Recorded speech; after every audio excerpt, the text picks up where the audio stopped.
Thank you so much for joining us for CBN NewsWatch. I'm Ephraim Graham. Ahead today, Israel facing more attacks from Hezbollah and preparing for the possibility of an all-out war with the terrorist group, while also dealing with concerns over President Joe Biden and his leadership following his widely criticized debate performance last week. We're going to bring you the story from Jerusalem. And here at home, the president facing calls to drop out of the race for the White House, but getting support from his family. We're going to explore where the campaign goes from here. As police departments face pressure across the country with resignations, early retirements, and even suicide, we're going to show you how police chaplains are stepping up to help.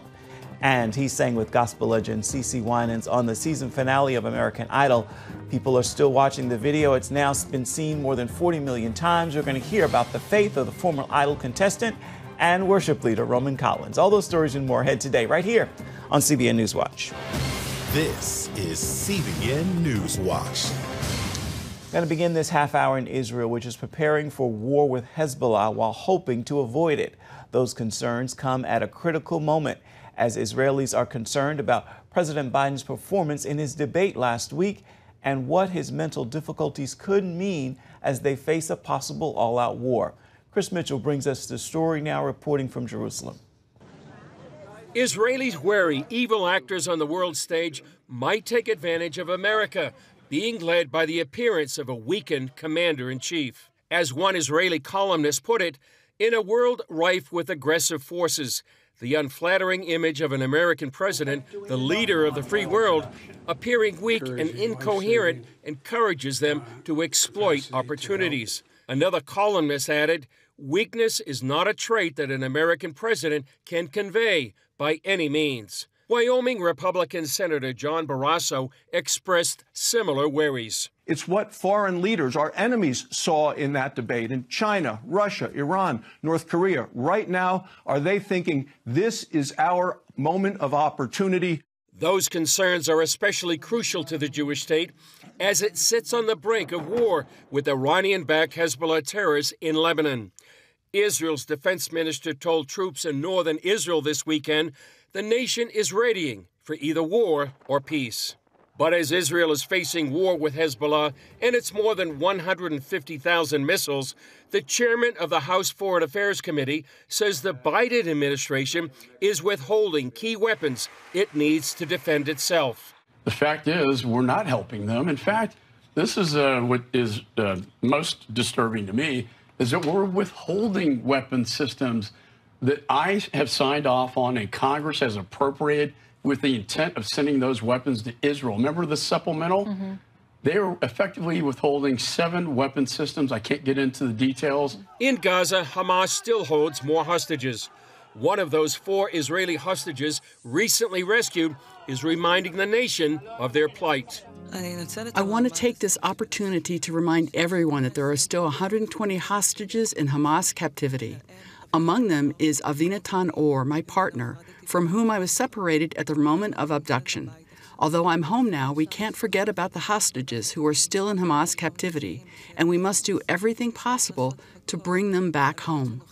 Israel's prime minister says Israel is ready to make a deal, but Hamas won't agree. And today, everyone knows the simple truth. Hamas is the only obstacle to the release of our hostages. Hamas continues to reject any deal that doesn't include an end to the war and removal of all Israeli troops from Gaza, which Israel cannot abide. Chris Mitchell joins us now from Jerusalem. So, Chris, is there much hope in Israel for a potential agreement with Hamas for the hostages, or is the thinking Hamas really doesn't want a deal? Well, Ephraim, I would say much of this hope is waning right now.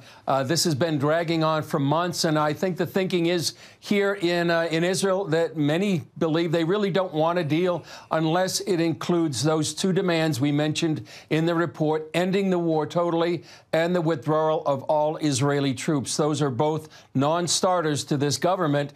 Many believe they're really not seriously negotiating in good faith. Also, we have to realize that the top leaders, Yahya Sinwar, they're using some of those hostages that remain alive as human shields.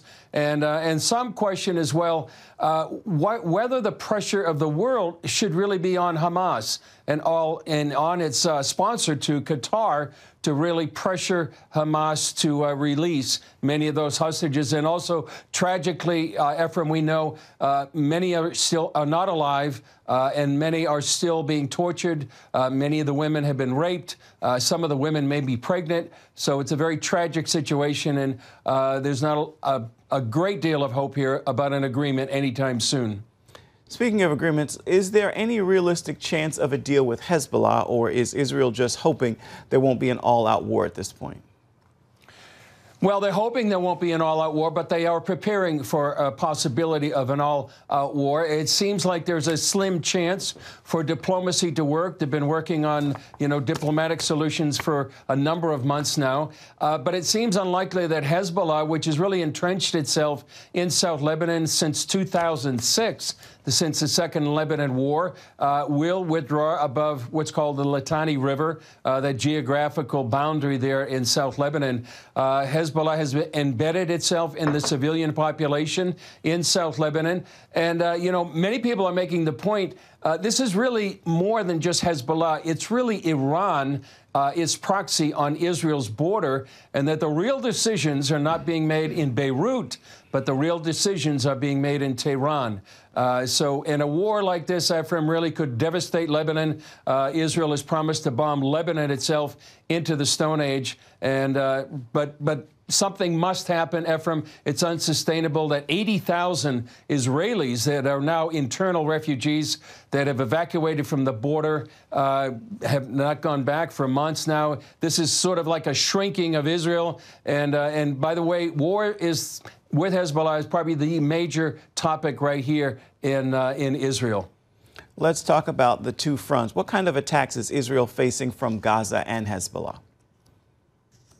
Well, in Hezbollah, they have a formidable array of weapons. They have drones, they have UAVs, they have mortars, anti-tank guided missiles that are actually really damaging and destroying many of these communities on the northern border. They have rockets, and probably the main threat, Ephraim, they have is precision-guided missiles that they could hit civilian buildings. They can hit, infrastructure inside Israel that really could do major damage. That could include power plants, military infrastructure. That makes the huge difference.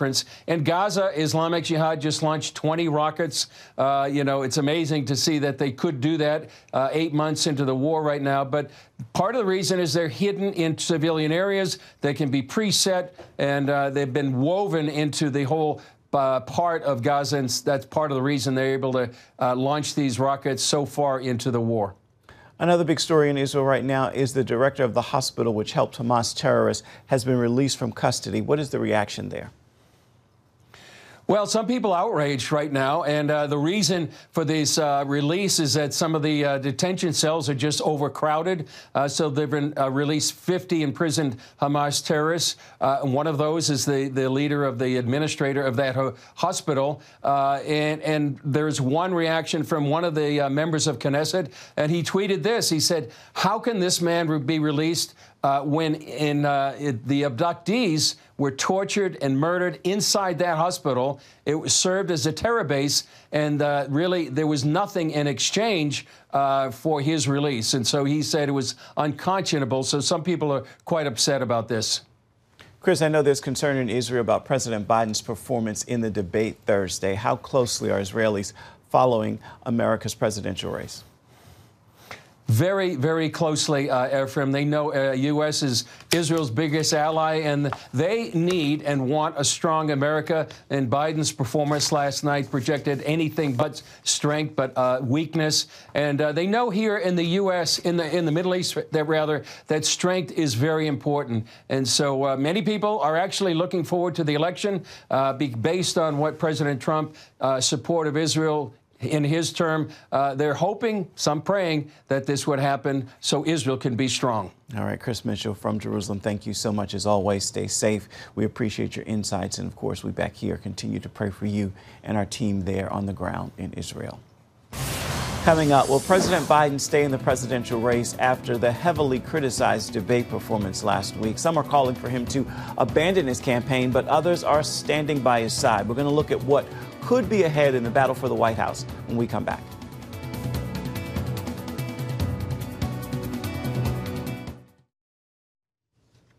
President Biden's family urged him not to drop out of the race for the White House at a meeting at Camp David over the weekend. Still, Democrats are divided over his poor debate performance, amid worries it could hurt his re-election chances and even his party's candidates for the House and Senate.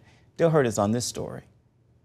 President Biden's tired and confused appearance at the presidential debate has some in the media and the party calling for him to get out of the race. Both the New York Times and Atlanta Journal-Constitution have called for him to step aside, as have some major party donors. Democrats are now worried Biden could cost them the Senate and keep them from flipping the House. Democrat Congressman Jamie Raskin said there are different opinions about the path forward. There are very honest and serious and rigorous conversations taking place at every level of our party because it is a political party and we have differences of point of view. Politico reports members of Biden's family are urging him to stay in the race and privately calling for his top advisors to be fired for the president's poor performance, saying he was not properly prepared. Democrat Senator Chris Coons, a Biden ally, brushed off the president's performance, saying Biden still has the support of many in the Democratic Party. He had a scratchy, rough voice. He answered a few questions in ways that were not the most forceful. But I think side by side, Donald Trump had a horrifying debate performance where, yes, he spoke plainly, but what he said was lie after lie after lie. Former House Speaker Nancy Pelosi believes Democrats will still retake the House with Biden on the ticket. Let us not make a judgment about a presidency on one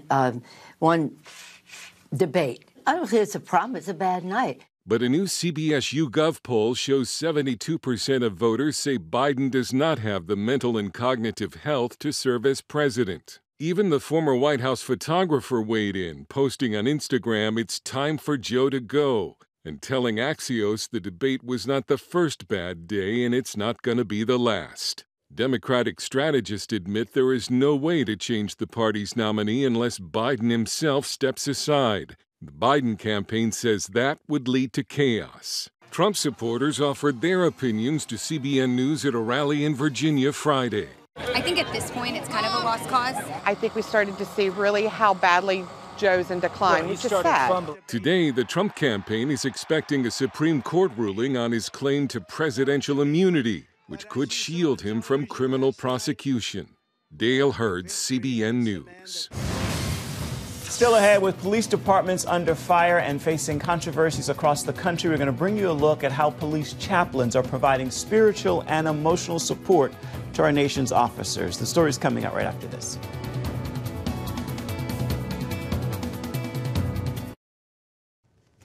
Police departments across the country are seeing a rise in resignations, early retirement, and even suicide.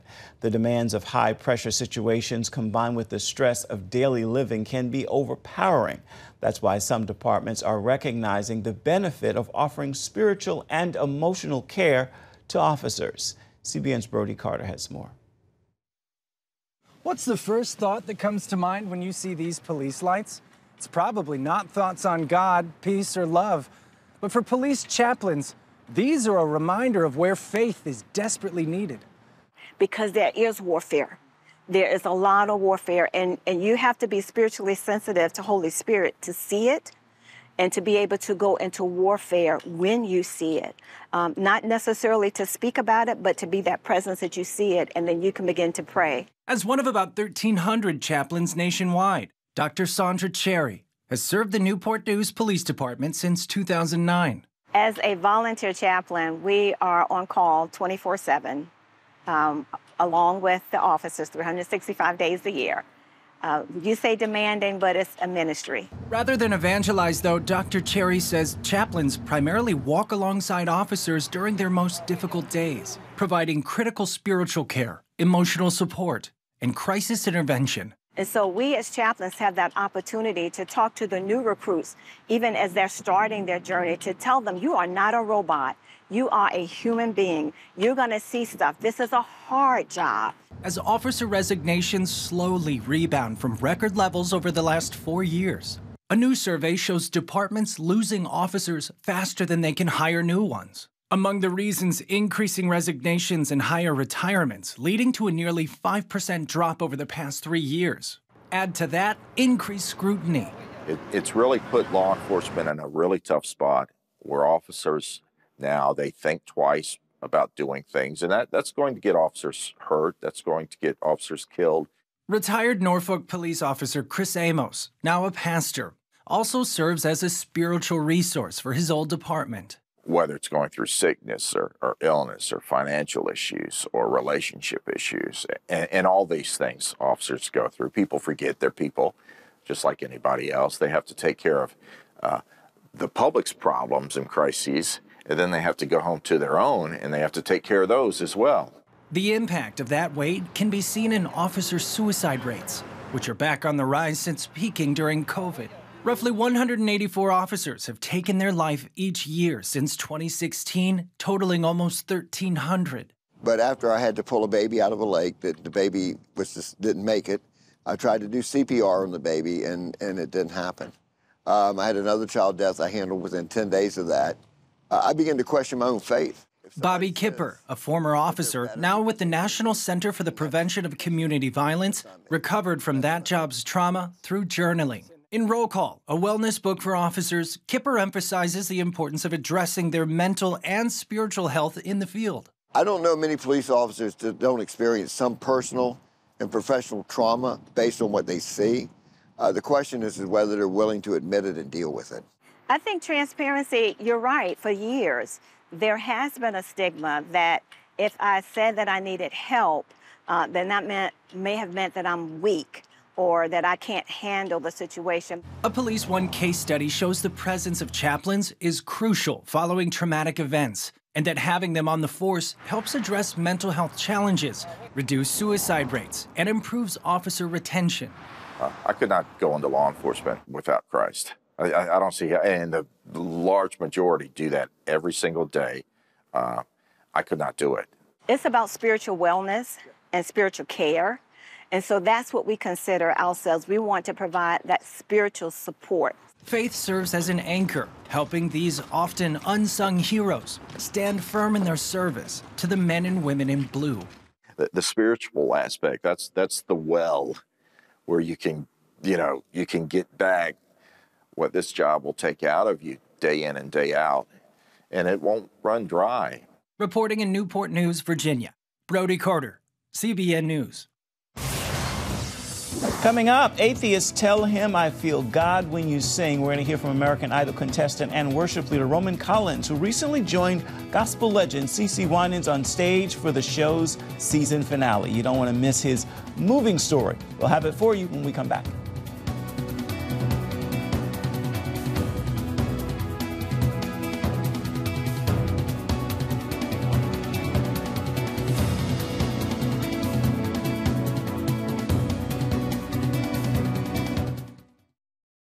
Get your daily quick start from CBN News. A quick read on the important news of the day delivered right to your inbox. Stay current on breaking news, politics, and entertainment. Go to quickstart.news and subscribe today. At this year's American Idol finale, gospel legend CeCe Winans took the audience to church with a moving rendition of her hit song, Goodness of God, alongside one of this year's leading contestants, Roman Collins. Video of the duet has gone viral with more than 40 million views. Charlene Aaron caught up with Collins, who shared the experience with Winans and also talked about his faith on the show.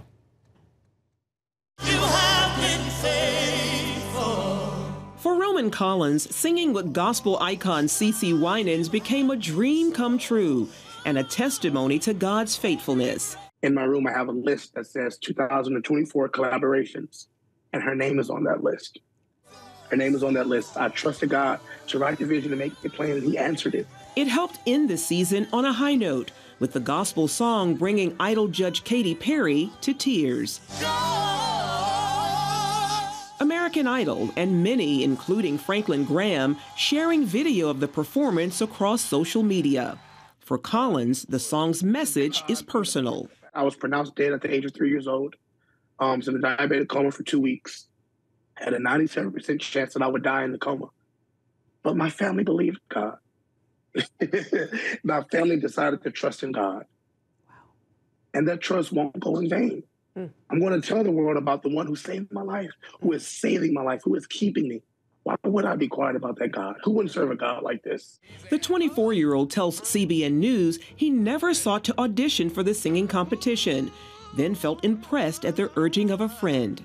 Honestly, the process happened. It was super fast. A friend of our casting person reached out to me on Wednesday and said, hey, by the way, send me some videos of you singing for Idol. I'm like, why not? I have nothing to lose.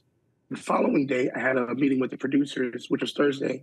And by that Tuesday, I was in front of Katie, Luke, and Lionel. That quick. So I didn't look for it. It found me. Before being eliminated on Top 12 night of the show, Collins, who serves as choir director at Biola University, turned his spirit-filled rendition of Marvin Sapp's Never Would Have Made It into an evangelistic opportunity. I thank God for my family, for my church family, all of my friends and my family just supporting and praying for me, that I stayed true to myself. And people were blessed by me being this goofy cornball of a worship leader that I see myself as. But God was glorified. In the end, while Collins may not have been crowned the new American Idol, he came away with what he believes is most important. The gospel moment, the God moment, has the most views, is a sign that nothing is lost. How is this? I have atheists DMing me saying, I feel God when you sing. How is that a loss? Wow. Why would I be upset with America when the kingdom is rejoicing? Charlene Aaron, CBN News. Time now for your Monday motivation, and today I leave you with this thought. God is faithful. No matter what circumstances look like or feel like, you may think you've fallen to rock bottom, and you very well may be there. But a rock bottom moment is just that, a moment. It is not a lifetime residence. Don't make your home at rock bottom. Prepare to rise, and you will thrive again. That will do it for this edition of CBN NewsWatch. Remember, you can always find more of our news programs on the CBN News channel. You can find them there at any time as well as online at cbnnews.com.